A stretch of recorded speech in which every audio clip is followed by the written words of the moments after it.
Star flows into the sky. The summer was alive, going to the end of time. Ram Ram दोस्तों, क्या हाल चाल। चलिए शुरू करते हैं मज़ेदार डिबेट रोस्ट वीडियो। अगर वीडियो आपको पसंद आए तो चैनल को सब्सक्राइब और वीडियो को लाइक ज़रूर करें। मैं एक प्रकार से झुककर उनसे सवाल पूछना चाहता हूं, क्योंकि मेरे बड़े भाई है। सुनील जी, यही तुलना तो फारूक अब्दुल्ला ने कही अभी 2 दिन पहले कि बांग्लादेश बन जाएगा भारत, और बांग्लादेश में जो हो रहा है वो भारत में हो रहा है। क्या समझ रहे हो? समझ रहे हो? समझ रहे हो ना? स्टैंड है आपका। मणिशंकर अय्यर ने भी की, और सलमान खुर्शीद जो आपके उत्तर प्रदेश से है, उन्होंने भी कहा कि बांग्लादेश की तरह स्थितियां बन जाएगी और प्रधानमंत्री के घर में सब चढ़ जाएंगे। अब मैं चाहता हूं कि जिस स्पष्टता से आपने उद्धव सेना, जिनके साथ अभी आपका तलाक फाइनल हुआ है 2-4 दिन पहले, आप यही स्टैंड ले लीजिए फारूक अब्दुल्ला और कांग्रेस पार्टी के खिलाफ भी। सुनील जी, एक बार तलाक तो उद्धव सेना ने दिया है, इन्होंने नहीं दिया।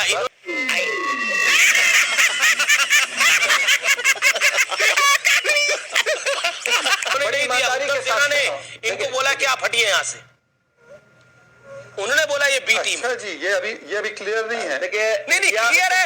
जब आदित्य ठाकरे जी बोल लिए, आनंद दुबे बोल लिए, खेल खत्म है, पैसा हजम है। क्या किया आपने? जब कोई स्टार नहीं होगा तो फिल्म कैसे बनेगी? कहां से लाएंगे? अरे लाएंगे, कहीं से भी लाएंगे। सड़क से उठाकर स्टार बना दूंगा मैं। सड़क। ओके, देखिए अमीश भाई, हाँ जी, समाजवादी पार्टी को इंडिया गठबंधन से कोई हटाए, ये स्थिति किसी में है नहीं। अरे क्या समझाऊं, मैं खुद प्रोड्यूसर नहीं बनने वाला। जो सवाल शहजाद भाई का है, मैं बड़ी ईमानदारी से कहता हूं, हम लोगों का विरोध है भारतीय जनता पार्टी की नीतियों से, उनके कार्यक्रमों से, उनकी सोच से। लेकिन विरोध करते करते हम ये नहीं कह सकते कि प्रधानमंत्री जी को देश छोड़ना पड़ेगा। प्रधानमंत्री जी इस देश के प्रधानमंत्री हैं, हमारा उनसे वैचारिक लड़ाई है। हम जनता को इकट्ठा करके उनकी नीतियों के खिलाफ लड़ेंगे और उनको कुर्सी से हटाएंगे।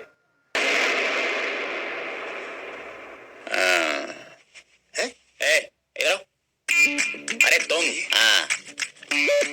लेकिन देश से भागना पड़ेगा इस तरीके की बात करके हम अपने देश बिल्कुल लॉजिकल। नहीं आई एम थैंकफुल। आपने बिल्कुल सही बात। आपके विचारों में मतभेद हो सकता है, नीतियों में मतभेद हो सकता है, जो पॉलिटिकली जायज है, लेकिन सीरिया बनाकर अगर काम होगा तो मुझे नहीं लगता कोई भी देशवासी इससे एग्री करेगा। लेकिन अंडरवर्ल्ड डॉन उदय शेट्टी हीरो, नकली फिल्म की शूटिंग। अरे उसे पता चल गया तो असली गोलियां चल जाएंगी।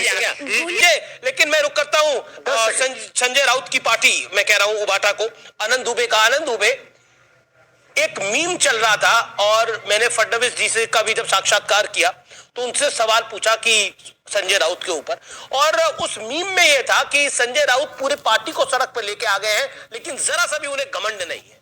लेकिन नहीं, आप क्या कहना चाह रहे हैं? आपको शक है मेरी काबिलियत पे? अरे नहीं, वो देश को भी सड़क पे लेके आना चाहते हैं। मतलब फ्रस्ट्रेशन की एक सीमा होती है। पॉलिटिकल आप चुनाव हार गए, फ्रस्ट्रेशन की एक सीमा होती है। सीरिया बन जाएगा ये देश। क्यों जी? को नहीं झेल सकते? क्यों? अरे पागल है, कितनी बदतमीजी से बात कर रहा था सुनील शेट्टी साहब से।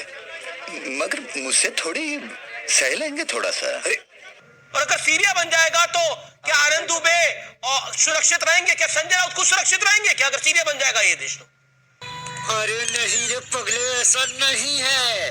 उधर क्या देख रहा है? मुझे सुन। हमारा देश भारत दुनिया का सबसे बड़ा और मजबूत लोकतंत्र है। हमारे देश को कभी भी आप सीरिया से, लीबिया से, इराक से, पर आपका नेता कंपेयर कर रहा है पाकिस्तान से तुलना कर। ओए 42 लक्ष्मी नारायण, लगता है साला इसकी मौत मेरे हाथ चल के सीता कर ही नहीं सकते। मैं अब ठीक है, अब मुझे बोलने दीजिए, अभी 10 सेकंड में नहीं हुए जी। आपने मुझसे पूछा है ना, आनंद दुबे से पूछा है ना जी। आनंद दुबे जितना भी बुद्धि रखता है, जितनी भी उसकी हैसियत और औकात है, वो अपने हिसाब से अपनी बात रखेगा। भारत देश की तुलना किसी और देश के साथ की ही नहीं जा सकती। हमारे देश में अलग अलग जाति, अलग अलग धर्म, अलग अलग सभ्यता, संस्कृति के लोग रहते हैं। हम लोग लोकतंत्र को मानते हैं। हमने सरकारें बनते देखी हैं, बिगड़ते देखी हैं। हमने 1975 के इमरजेंसी को देखा है, तो 1977 के कांग्रेस के सुपड़े के साफ होते हुए भी देखा है। फिर 1980 में कांग्रेस की जबरदस्त वापसी भी देखी है। हमारे देश में चुनाव जो डॉक्टर बाबा साहब आम्बेडकर जी की दी हुई एक अपार या प्रेम भेंट सप्रेम भेंट है हम सबके लिए कि जिसमें चुनाव होते हैं, चुनाव में जो पार्टी पसंद नहीं होती लोग उसको हरा देते हैं, जो पार्टी पसंद होती है उसको लाकर सत्ता में बिठा देते हैं। तो आप संजय, मैंने आपको पूरा 1.5 मिनट का मौका दिया, आप संजय राउत की बात से डिसएग्री करते हैं? नहीं कर सकता। जी तो दोस्तों आज के लिए बस इतना ही, फिर मिलते हैं नेक्स्ट वीडियो में। तब तक के लिए जय हिंद, जय श्री राम।